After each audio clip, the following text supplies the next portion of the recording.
Hello दोस्तों, आपके अपने चैनल जीएस क्लासेस में स्वागत है। आइए आज हम जानते हैं संख्या पद्धति जिसे कहते हैं नंबर सिस्टम। और इस संख्या पद्धति में आप पढ़ेंगे सम संख्याएं, विषम संख्याएं, भाज्य संख्याएं, अभाज्य संख्याएं, सअभाज्य संख्याएं, परिमेय संख्या, अपरिमेय संख्या, वास्तविक संख्या, पूर्णांक संख्या, पूर्ण संख्या, तमाम जो भी आपके होते हैं आप उन सबको जो है इस वीडियो में जानेंगे। दोस्तों ये जो चैप्टर पढ़ा है नंबर सिस्टम, ये हर एक कंपटीशन एग्जाम के लिए जो है काफी इंपॉर्टेंट है और हर एक क्लास के लिए भी काफी इंपॉर्टेंट है। तो दोस्तों आप इस वीडियो को जो है अंत तक देखें। तो आपका है नंबर सिस्टम।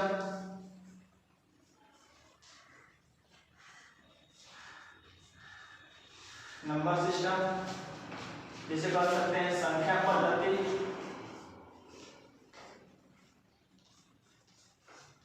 संख्या पद्धति।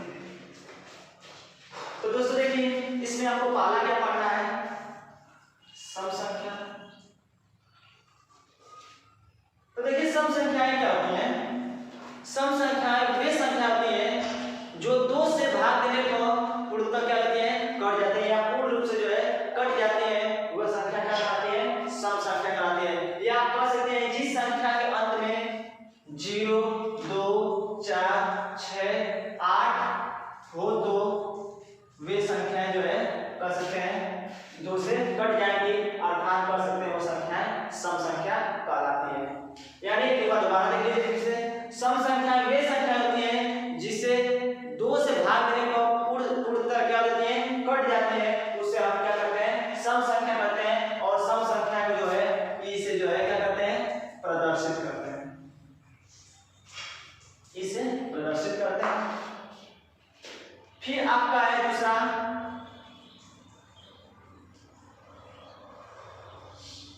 विषम संख्या। इस विषम संख्या क्या होता है, विषम संख्या ये संख्या होती है जो जिसे दो से भाग देने को जो है पूर्ण रूप से नहीं करती है, अर्थात उसे क्या कहते हैं, विषम संख्या कहते हैं। देखिए 1 हो गया, 3 हो गया, 5 हो गया, 7 हो गया, 9 हो गया, ये सब जो भी संख्याएं हैं आप इसे कहेंगे। अगर आपको इन सब किसी भी संख्या का अंत कर देखते हैं तो आप कह सकते हैं संख्याएं जो किससे वो क्या होगी, वो विषम संख्याएं होंगी और दो से पूर्णतः विभाजित नहीं होंगी। तीसरा आता है अभाज्य, अभाज्य संख्या। तो देखिए अभाज्य संख्या क्या होता है, तो देखिए विषम को जो है हम ओ से दर्शाते हैं, यानी ऑड नंबर जिसे कहते हैं ऑड नंबर, और इसे कहते हैं इवन नंबर। अभाज्य संख्या क्या होती है, अभाज्य संख्याएं वे संख्या होती हैं जो एक और स्वयं से कटती हैं, एक और स्वयं से कटती हैं, उसे क्या कहते हैं, हम अभाज्य संख्याएं कहते हैं। तो अभाज्य संख्याओं का हम उदाहरण ले सकते हैं, जैसे अभाज्य संख्या क्या हो जाएगा, 2 हो जाएगा, 3 हो जाएगा, 5 हो जाएगा, 7 हो जाएगा, और जो है क्या हो जाएगा आपका 11 हो जाएगा, 9 नहीं होगा।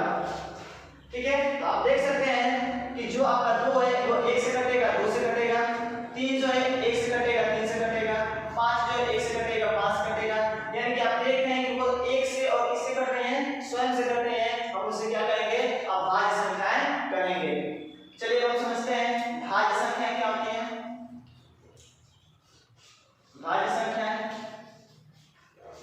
भाज्य संख्याएं वे संख्याएं होती हैं जो या जिसके हम कह सकते हैं 2 से अधिक वैनिष्ठ गुणनखंड हो, 2 से अधिक वैनिष्ठ गुणनखंड हो, मतलब कह सकते हैं कि जैसे हम कहते हैं आप सब कुछ ये क्या बताइए 4 जो है भाज्य संख्या की अभाज्य संख्या है, तो आप कह सकते हैं कि ये संख्याएं किन संख्या से कटेगा, बस वही आप देख लीजिए, ये 1 से कटेगा, 2 से कटेगा और 4 से कटेगा। तो आप देख सकते हैं कि ये जो संख्याएं हैं 1 से तो कट ही रहा है, उसके साथ साथ अन्य और संख्याओं से कटे, उन्हें क्या कहते हैं, भाज्य संख्याएं कहते हैं।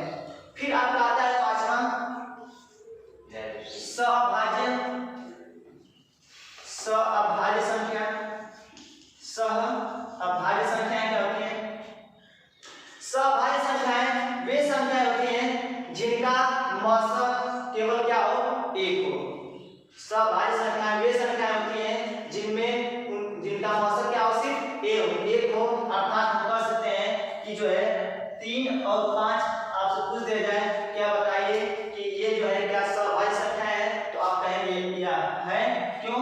क्योंकि यहाँ इसका करेंगे तो 1 और इसका 5, तो देख लेंगे इसमें भी 1 है और इसमें भी 1 है, मतलब जो है कह सकते हैं कि इनमें जो औसत जो इसका क्या है 1 है, तो उसे हम क्या कहेंगे, सभाज्य संख्याएं कहेंगे।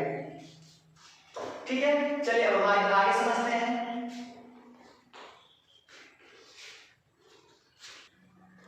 तो चलिए दोस्तों, अब आगे है आपका प्राकृत संख्या। देखिए प्राकृत संख्या क्या होता है। प्राकृत संख्या उसे कहते हैं जिससे आप जो है जहां से शुरू यानी 1 से जो है आप जहां तक गिन सकते हैं वही क्या होता है आपका प्राकृत संख्या है। इसका मतलब ये है कि आप 1 से जो है जहां तक आप गिन सकते हैं वही क्या होता है, प्राकृत संख्या कहलाता है। तो प्राकृत संख्या वही होता है। उसके बाद हम जानते हैं पूर्ण संख्या। देखिए प्राकृत संख्या को जो है हम आर से जो है डिनोट करते हैं।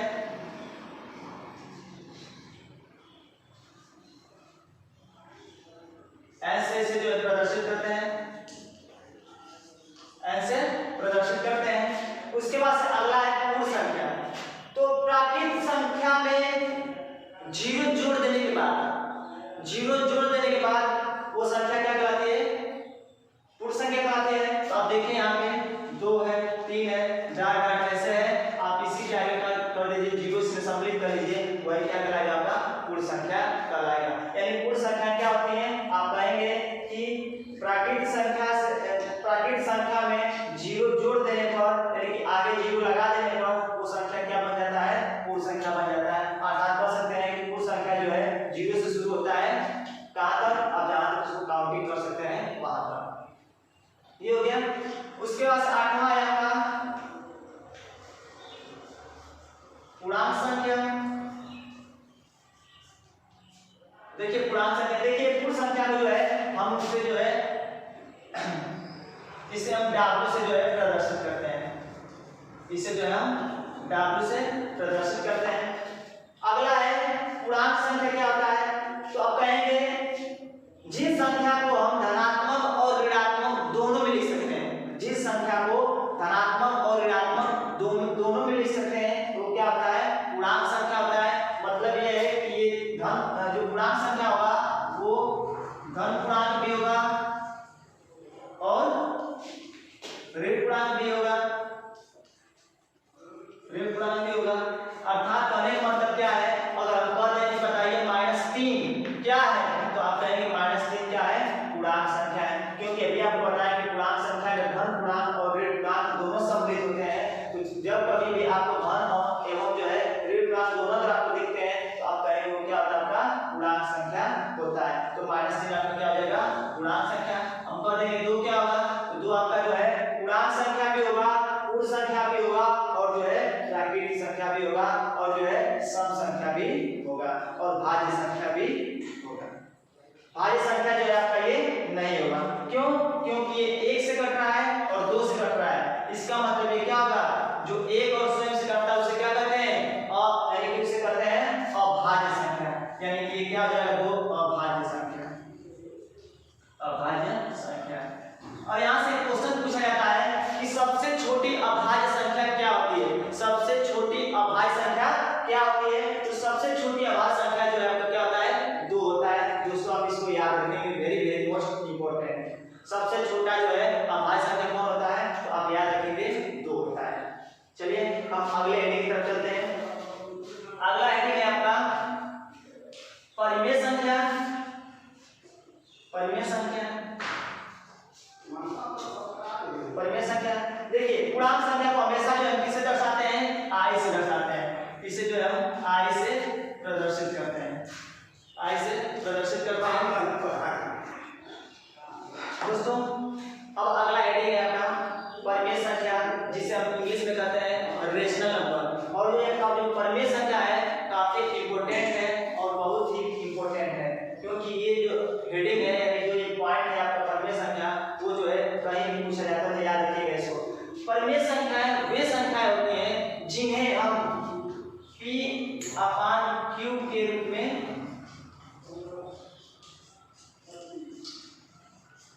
सकते हैं जहां P और Q दोनों पूर्णांक और Q नॉट इक्वल टू 0 तथा P, Q बिलोंग करें इंटीजर। चलिए समझते हैं थोड़ा सा इसको। कर परिमेय संख्या, परिमेय संख्या किसे कहते हैं? परिमेय संख्या वे संख्या होती है जिसे P अपान Q के रूप में लिख सकते हैं जहां P और Q दोनों क्या होते हैं? पूर्णांक होते हैं और Q नॉट इक्वल टू 0 तथा P और Q बिलोंग करें किसमें? इंटीजर में। अर्थात P और Q क्या होने चाहिए आपके? ये जो है आपका क्या होना चाहिए? पूर्णांक होना चाहिए। तो पूर्णांक होना चाहिए, लेकिन आप यहाँ देख रहे हैं कि Q not equal to 0, Q का मान 0 इसलिए नहीं होना चाहिए क्योंकि अगर किसी भी संख्या में अगर 0 से डिवाइड कर देंगे, जैसे मान लीजिए बता देंगे P अपान 0, अगर इसको डिवाइड कर देंगे तो क्या मिल जाएगा? इंफिनिटी। और इसलिए कहा जाता है इंफिनिटी आपका क्या है? कह सकते हैं कि पूर्णांक संख्या नहीं है, पूर्णांक संख्या नहीं है, इसलिए कहा जाता है कि Q नॉट इक्वल टू 0। चलिए थोड़ा और इसको समझते हैं बेहतर से। तो दोस्तों यहाँ पे देखिए आपका परिमेय संख्या, परिमेय संख्या वे संख्या होती है जिन्हें P अपान Q के रूप में लिख सकते हैं जहां P और Q दोनों क्या हो? पूर्णांक हो और Q नॉट इक्वल टू 0 हो तथा P और Q क्या हो? आपका इंटीजर में जो है क्या करते हो? बिलोंग करते हैं। मतलब P और Q जो है किसमें सम्मिलित हो? I यानी कि इंटीजर में सम्मिलित हो। यानी कि हम कह देंगे 3 अपान 0, 2 अपान 3, -3 अपान 4, 5 अपान 2, √2 अपान 3। और आपसे पूछ दे कि बताइए इसमें कौन है परिमेय संख्या है? तो पहली बात ये है कि आप जानते हैं कि ये आपका P हो गया और ये आपका Q हो गया, और जानते हैं कि Q not equal to 0, Q का मान 0 नहीं होना चाहिए, लेकिन यहाँ Q का मान क्या है? 0 है। इसका मतलब ये है कि ये जो है आपका परिमेय संख्या नहीं है। परिमेय संख्या देखिए ये P अपान Q के रूप में लिख लिए। P क्या है आपका? P 2 है और P आपको बताया कि यहाँ पे क्या होना चाहिए? दोनों P और Q दोनों क्या चाहिए? पूर्णांक में चाहिए। और जानते हैं पूर्णांक क्या होता है? जिसे धनात्मक और ऋणात्मक दोनों में लिख सकते हैं। तो दो देख सकते हैं कि यहाँ पे क्या 2 है प्लस में है और यहाँ Q भी क्या है?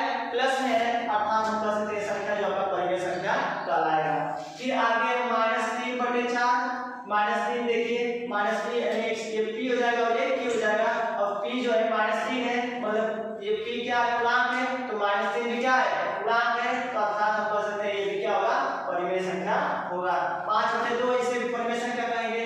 फिर अगला हेडिंग आता है, यानी कि अगला आपका क्या है? अंडरवुड में जो है 3, अंडरवुड में 3, √2 अपान क्या है? 3। तो आप कह सकते हैं कि इसे हम लिख सकते हैं P अपान Q के रूप में। तो देखिए क्या P पूर्णांक है, तो P पूर्णांक है। बताइए क्या पूर्णांक संख्या? अभी आपको हेडिंग बताया जो धनात्मक ऋणात्मक दोनों में लेते हैं, लेकिन क्या बताइए कहीं √2 इसमें आया? पूर्णांक में नहीं आया। अर्थात हम कह सकते हैं कि √2 अपान 3 क्या है? परिमेय संख्या नहीं। दोस्तों ये जो है आपका काफी इंपॉर्टेंट है। क्वेश्चन ये पूछा जाता है कि 22/7 परिमेय संख्या है, तो कहेंगे 22/7 परिमेय संख्या है। 22 क्या परिमेय संख्या है। लेकिन अगर इसकी बात करेंगे पाई क्या परिमेय संख्या है, तो देखिए क्या पाई कहीं आया था पूर्णांक संख्या में?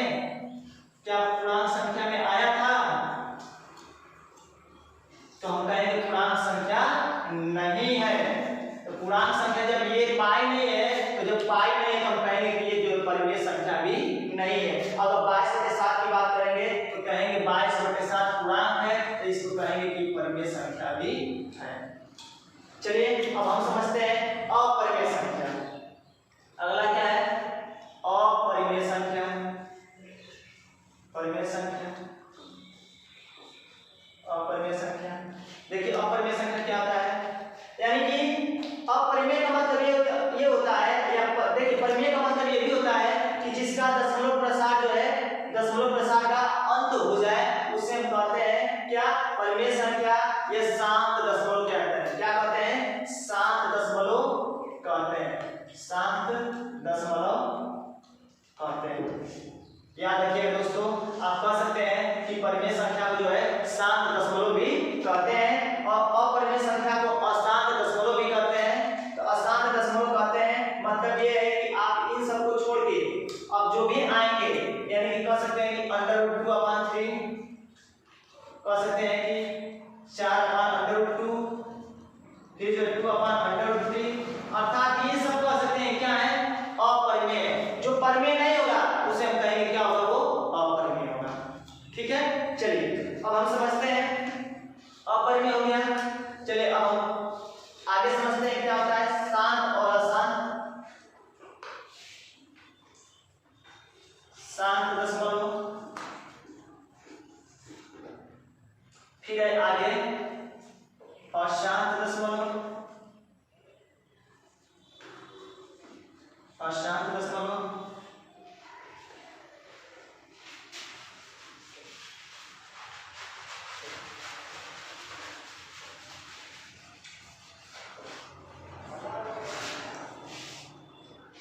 चलिए दोस्तों देखिए शांत दशमलव क्या होता है। शांत दशमलव जिस परिमेय संख्या में हर से अंश में भाग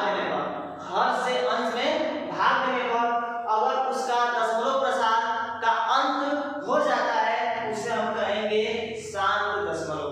फिर से एक बार देखिए शांत दशमलव किसे कहते हैं। शांत दशमलव जिस परिमेय संख्या में हर से अंश में भाग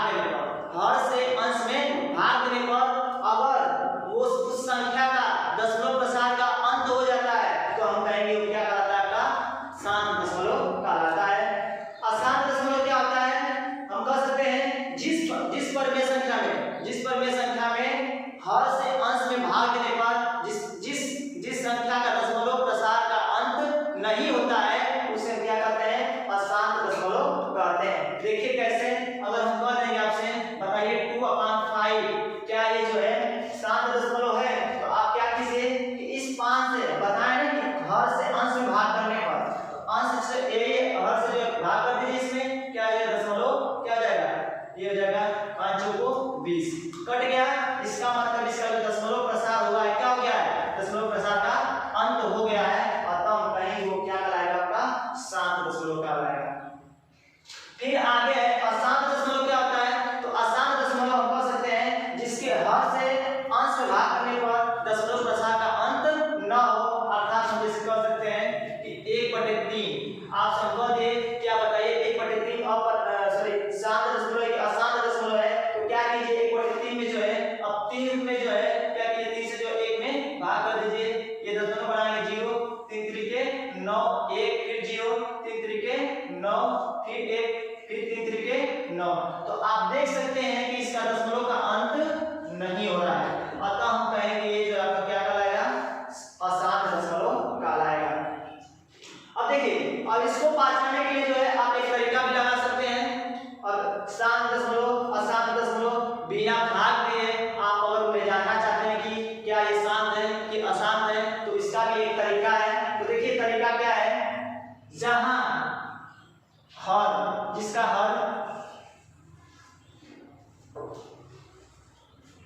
जिसका हर p के पावर m 5 के पावर m इंटू 5 के पावर 2 के पावर m।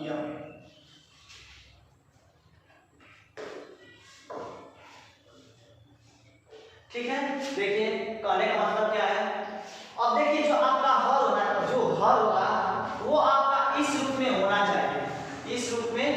चाहिए। चलिए इसको समझते हैं थोड़ा हम। तो देखिए इसको समझने के लिए क्या करेंगे हम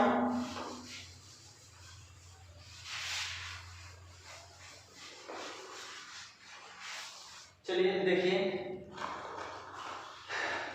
यहाँ पे हम क्या लिखे हैं जिसका हर क्या होना चाहिए हर 5 के पावर m इंटू 2 के पावर m। मतलब देखिए हम कह देंगे 2/5 और पूछेंगे क्या बताइए क्या ये शांत दशमलव की अशांत दशमलव है। तो आप क्या कीजिए कि आप बताइए कि हम ये 2 हो गया क्या आप हम 5 को किस रूप में लिख सकते हैं पावर या तो कोई भी हो सकता है पावर में 5 10 पावर के रूप में होना चाहिए चाहे 2 पावर के रूप में होना चाहिए दोनों होने चाहिए तभी भी हो सकता है या 5 पावर के रूप में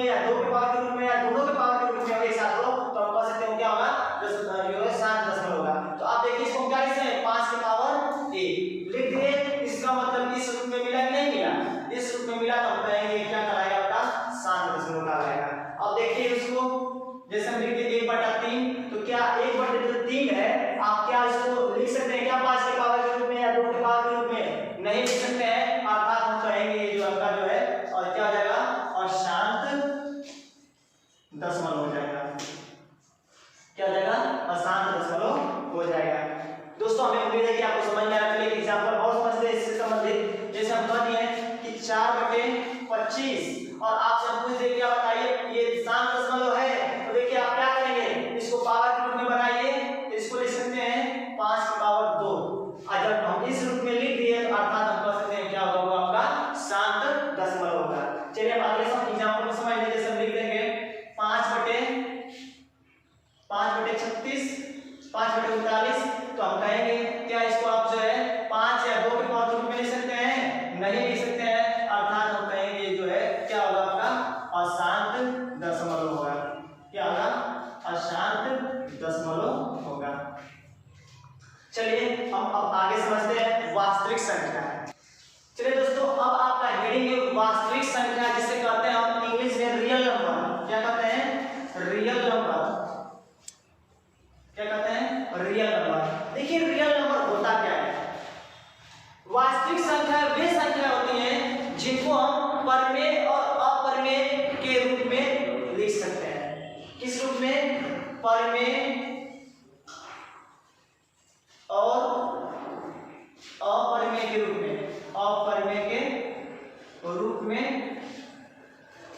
लिख सकते हैं। क्या है, यही बताना है कि परमेय वास्तविक संख्या वे संख्या होती है जिन्हें परमेय और अपरमेय के रूप में लिख सकते हैं, यानी कि हम जो है परमेय और अपरमेय दोनों के रूप में होगा तो संख्या कहेंगे वास्तविक संख्या। हम कहते हैं बताइए √2/3 क्या है, तो आप कहेंगे जाहिर सी बात है परमेय संख्या तो है ही, लेकिन इसके साथ साथ ये क्या है, वास्तविक संख्या है।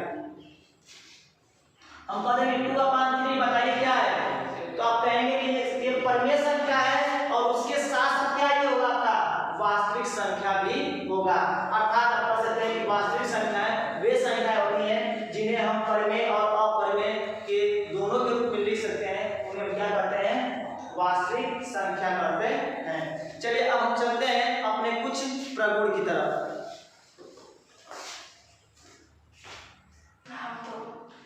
दोस्तों अभी तक आपने जो है परमेय क्या कहते हैं, परमेय संख्या के बारे में पढ़ा।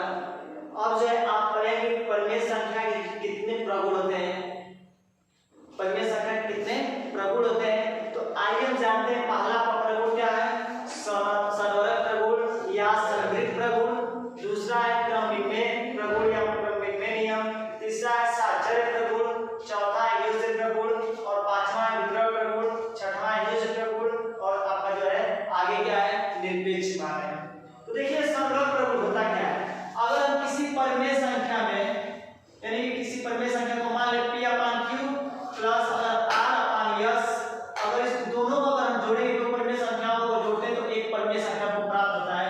अर्थात आप कह सकते हैं कि S अपान क्या हो जाएगा, P हो जाएगा। अर्थात कोई भी दो परमेय संख्या को अगर आप जोड़ते हैं तो आप कहेंगे वो क्या होता है, सनोरक प्रगुण कहलाता है। कहने का मतलब ये है कि हम कह देंगे 2/3 आप प्लस जो है 3/3, अगर दोनों को अगर डिवाइड करते हैं तो 5/3 मिलता है। इसका मतलब ये कि हम दो परमेय संख्या, एक परमेय संख्या A, एक परमेय संख्या A, जब हम दो परमेय संख्याओं को जोड़ते हैं तो आपको लास्ट में क्या मिलता है, पुनः एक परमेय संख्या प्राप्त होता है। उसी को क्या कहते हैं, सनोरक प्रगुण या संवृत्त प्रगुण कहते हैं। और ये फार्मूला जो है काफी आपका क्या है, इंपॉर्टेंट है। चलिए अब देखते हैं क्रमविन्मेय प्रगुण। क्रमविन्मेय प्रगुण का मतलब ये होता है कि अगर हम P/Q plus R/S equal to R/S plus P/Q, मतलब अगर हम देखिए P/Q प्लस R/S, अर्थात समझिए यहाँ से अगर हम 3/2 और 2/3 जोड़े या 2/2 या 3/2 जोड़े, अर्थात अगर इसको सॉल्व करेंगे तो आपको क्या मिलेगा, 5/2 ही मिलेगा। इसको भी सॉल्व करेंगे तो क्या मिलेगा, 5/2 ही मिलेगा। मतलब ये है कि आप 3 में 2 जोड़े या 2 में 3 जोड़े, बात वही है। अर्थात ये भी फार्मूला जो है वही है। तो आप p बटा q प्लस r अपान s करेंगे तब भी वही मान आएगा। अच्छा r अपान s प्लस p अपान q करेंगे तब भी मान जो है वही आएगा। अर्थात आप कह सकते हैं कि क्रम गिनने का जो है फार्मूला ये होता है। Very very most important. फिर आगे क्या है, साचर्य प्रगुण है। साचर्य प्रगुण में क्या है कि ऐसा आपका होगा p अपान q प्लस r अपान s प्लस s अपान t। फिर इसी को लिख लीजिए p अपान q प्लस r अपान s प्लस जो है s अपान t। आप देखिए अब यहाँ पे हम क्या करेंगे, इन दोनों को ब्रैकेट में ले लेंगे और फिर जो है हम यहाँ पे शुरू वाले को ब्रैकेट में ले लेंगे। अर्थात इसमें कोई भी मान के लगाएंगे तो दोनों का वैल्यू क्या आएगा, सेम आएगा। करने मतलब कर रहे हैं आप मान लेते हैं 2/3 प्लस 4/3 या 5/3, इन दोनों को जोड़िए पहले। फिर जो है 2/3 प्लस 4/3 और प्लस 5/3। अगर जो है आप इसको सॉल्व करेंगे तो आंसर जो है आपका सेम आएगा। यानी कि आप कह सकते हैं कि साचर्य प्रगुण का फार्मूला आपका ये होगा। ठीक है, चलिए योज्य प्रगुण क्या होता है। योज्य प्रगुण ये होता है कि आप किसी भी परिमेय संख्या में जीरो जोड़ देंगे तो आपको हमेशा जो है वही परिमेय संख्या प्राप्त होगा। अतः आप किसी भी संख्या में अगर जीरो कभी भी जुड़ा हुआ दिखता है तो आपका ये कौन सा प्रगुण होगा, आपका योज्य प्रगुण होगा। कहने का मतलब ये कि हम कह देंगे p अपान q प्लस 0। अगर आप इसको जोड़ेंगे तो पूरा आपको क्या मिलेगा, p अपान q ही मिलेगा। अर्थात कभी भी किसी भी सवाल में अगर आपको जीरो अगर ऐड होते हुए दिख रहा है, जीरो अगर उसमें ऐड किया गया तो आप समझ जाइए ये कौन सा प्रगुण कहलाएगा, आपका ये योज्य प्रगुण कहलाएगा। अर्थात एग्जांपल हम लेते हैं, कह देंगे 3/2 प्लस 0 अगर जोड़ देंगे तो क्या मिलेगा, आपका 3/2 ही मिलेगा। तो आप कह सकते हैं कि इसमें जीरो क्या किया गया है, ऐड किया गया है। अतः हम कहेंगे वो क्या कहलाएगा, आपका योज्य प्रगुण कहलाएगा। दोस्तों हमें उम्मीद है कि आपको ये जो है बातें समझ में आ रही होंगी। चलिए अब हम समझते हैं अगला क्या है, वितरण प्रगुण। क्या है, वितरण मींस क्या होता है, बांटना। वितरण मींस क्या होता है, बांटना। चलिए थोड़ा इसको हम इस साइड में समझ लेते हैं। तो देखिए वितरण प्रगुण होता क्या है, जैसे मान लीजिए हम लिख देंगे p अपान q गुणते, अब ब्रैकेट में क्या लिखिए r अपान s प्लस v अपान u। अगर इन दोनों को अगर सॉल्व करेंगे तो क्या होगा, p अपान q गुणते r अपान s प्लस p अपान q गुणते v अपान u। दोस्तों यानी कि कहने का मतलब ये है कि आपका ये फॉर्मूला है। तो देखिए एग्जांपल समझ लेते हैं थोड़ा इसको। हम कह देंगे 3/2 गुणते 4/5 प्लस 3/2। अर्थात इसको हम सॉल्व करें तो 3/2 और 4/5 ये हो जाएगा और प्लस का चिन्ह और जो है 3/2 गुणते क्या आ जाएगा, 3/2। अर्थात जब कभी सवाल आपको इस रूप में दिखाई दे रहा हो तो आप समझ जाइएगा ये कौन सा प्रगुण कहलाएगा, आपका ये वितरण प्रगुण कहलाएगा। ठीक है, चलिए अब हम समझते हैं योज्य प्रगुण क्या होता है। क्या, योज्य प्रगुण।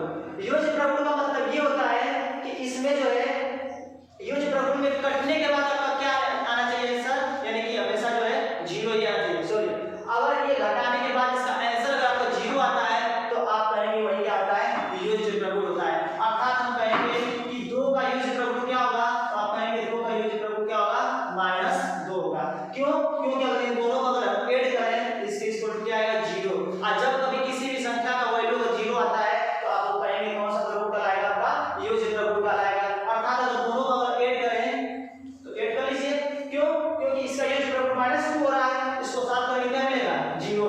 हम कह सकते हैं 5 का योज्य प्रगुण क्या हो जाएगा, तो आप कहेंगे क्या हो जाएगा, -5 हो जाएगा। हम कह देंगे 1/2 का योज्य प्रगुण क्या हो जाएगा, तो आप कहेंगे -1/2। अर्थात कहने का मतलब ये कि कटने के बाद इसका जो आंसर क्या आना चाहिए, सिर्फ 1 आना चाहिए। तो हम उसे क्या कहेंगे, योज्य प्रगुण का नियम कहेंगे।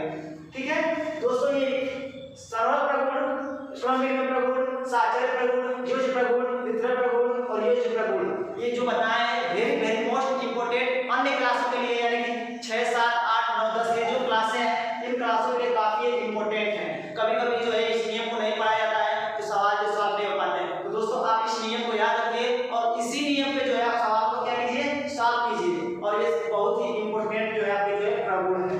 चलिए हम समझते हैं लास्ट जो है निरपेक्ष मान। निरपेक्ष मान क्या है, तो देखिए लास्ट निरपेक्ष मान क्या होता है। निरपेक्ष मान ये होता है। निरपेक्ष मान का चिन्ह क्या होता है? ये होता है। यानी इसे कह सकते हैं मॉड ऑफ। हम कह देंगे माइनस में जो है मॉड ऑफ -5 है, तो कहेंगे कि कह सकते हैं कि -5 का जो निरपेक्ष मान क्या होगा, तो आप कहेंगे क्या होगा? 5 होगा। यानी कि कभी भी अगर इस ब्रैकेट के अंदर यानी इस चिन्ह के अंदर कोई भी संख्या अगर है, आप उसको बाहर लेंगे इसकी वैल्यू हमेशा क्या मिलेगा? आपका प्लस ही मिलेगा। हम कह देंगे इसके अंदर जो है 3/2 -5/3, इसको सॉल्व कीजिए, बताइए क्या आंसर होगा? तो आप कहेंगे इसका आएगा -2/3। मतलब ये मॉड ऑफ में है, जब इसको बाहर लेंगे इसका आंसर किसमें लेंगे? प्लस में 2/3। यानी निरपेक्ष मान का मतलब ये क्या होता है कि इसके अंदर कोई भी मान माइनस में हो चाहे प्लस में हो, आप उसका जब उसको बाहर करेंगे तो उसका वैल्यू किस में आएगा? हमेशा प्लस में आएगा। और ये क्या होता है? निरपेक्ष मान होता है। तो दोस्तों आज हमें उम्मीद है कि ये बिल्कुल वीडियो आपको पसंद में आया होगा। देखिए ये जो आपका प्रॉब्लम बताया है वेरी मोस्ट इंपॉर्टेंट। अगर दोस्तों ये वीडियो अगर आपको पसंद आया तो अपने दोस्तों को शेयर करें, वीडियो को लाइक करें और चैनल